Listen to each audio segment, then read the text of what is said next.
అంతేకాకుండా ప్రస్తుతము హైడ్రా పేరుతోటి చాలా రకాల వసూళ్ళు, అంటే మీది కొట్టేస్తాం మీరు చేసేస్తున్నారని చెప్పేసి ఒకటి కొంతమంది హైడ్రా అధికారులు ఫోటోలు చూపించడం.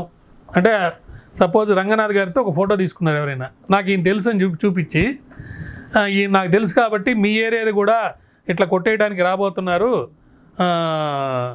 అని చెప్పి వాళ్ళు వెళ్ళి మాకు డబ్బులు ఇస్తే మేము ఆపిచ్చేస్తామని చెప్పి కూడా హైడ్రా పేరుతో చాలా వసూలు కూడా చేసినట్టుగా, దానికి సంబంధించి కొంతమంది అధికారులు కూడా చేస్తున్నట్టుగా వస్తే దాని మీద చర్యలు తీసుకోమని చెప్పి గవర్నమెంట్ ఆర్డర్స్ కూడా ఇచ్చిందనమాట.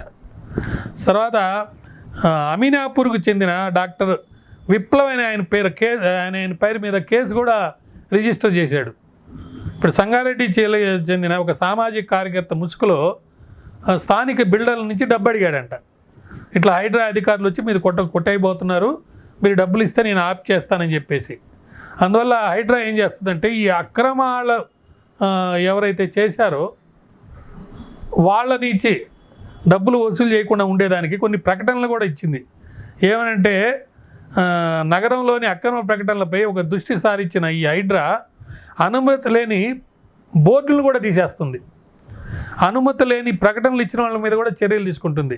అంతేకాకుండా మోసం చేసి హైడ్రా పేరుతో డబ్బులు వసూలు చేసే వాళ్ళ మీద కూడా కేసులు పెడుతుంది. మరి ఇంత చేసిన హైడ్రా అసలు ఎందుకు చేస్తుంది, దీనివల్ల వచ్చే లాభాలు ఏంటి? ముఖ్యంగా ఈ ఆక్రమణలు కూల్చేసి ఆదర్శంగా ఆ ఏరియాని తీర్చిదిద్ది ఆ ఎఫ్టీఎల్ బఫర్ జోన్లో ఉన్నటువంటి కుంటల్ని లేకపోతే లేకుల్ని పార్కుల్ని ఏదైనా సరే వాటిలన్నిటి కూడా సక్రమంగా చేసేసి అది ఒక చక్కటి ప్రదేశంగా తీర్చిదిద్దేదానికి ఒక ప్రయత్నం అనేది చేస్తున్నారన్నమాట. మరి 2 చెరువుల్ని ఎంపీ ల్యాండ్ నిధులతోటి ముఖ్యంగా ఈ తొలగించిన తర్వాత ఆక్రమణ తొలగించిన తర్వాత సుందరంగా తయారు చేయబోతున్నారంట.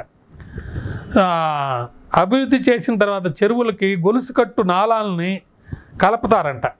ఈ హైడ్రా తొలగించిన ఏరియాలో ఉన్న చెరువుకి గొలుసు కట్టు నాళాలను గడిపితే నీటి ప్రవాహం చక్కగా వెళ్తుంది. దానికోసం కూడా ప్రయత్నం చేస్తున్నారంట. ఇప్పుడు నెల రోజుల్లాగా 10 చెరువుల వద్ద భారీ అక్రమాలని తొలగించారు. ఈ పునరుద్ధరించాలంటే దానికి చాలా వ్యయం కూడా మరి ఖర్చు అవుతుంది. ఎందుకంటే పైన కట్టడాలు అయితే తీసేస్తారు కానీ మట్టితోటి ఫిల్ చేసి పెట్టినటువంటి ఏరియాలో ఉన్న మట్టిని తవ్వి తీయాలి. సుమారు 500 కోట్ల రూపాయలు ఖర్చు పెడితే కానీ ఈ 2 ఏరియాస్లో కబ్జాలు తొలగించిన తర్వాత పూర్తిగా పూడిక తీసేసి విస్తీర్ణాన్ని పెంచి చేయాల్సి వచ్చిన అవసరం. శిథిలాలను తొలగించాలి, పూడికను తొలగించాలి, అక్కడ మళ్ళీ కొన్ని సుందరీకరణగా చేసి కొంచెం పార్కులను అటువంటి డెవలప్ చేయడానికి అంత డబ్బు వీళ్ళ దగ్గర లేదు. కాబట్టి ఈ నేపథ్యంలో ముందుగా 2 చెరువులను ఎంపిక చేసిందంట. చేసి అక్కడ ఆక్రమణ తొలగించి ఆ పూర్వ ఆకృతిని ఇదివరకు గతంలో ఎలా ఉందో అలా చేసి సుందరీకరణ చేసినందువల్ల చాలా ఉపయోగాలు వస్తున్నాయని చెప్పేసి అనుకుంటున్నారు.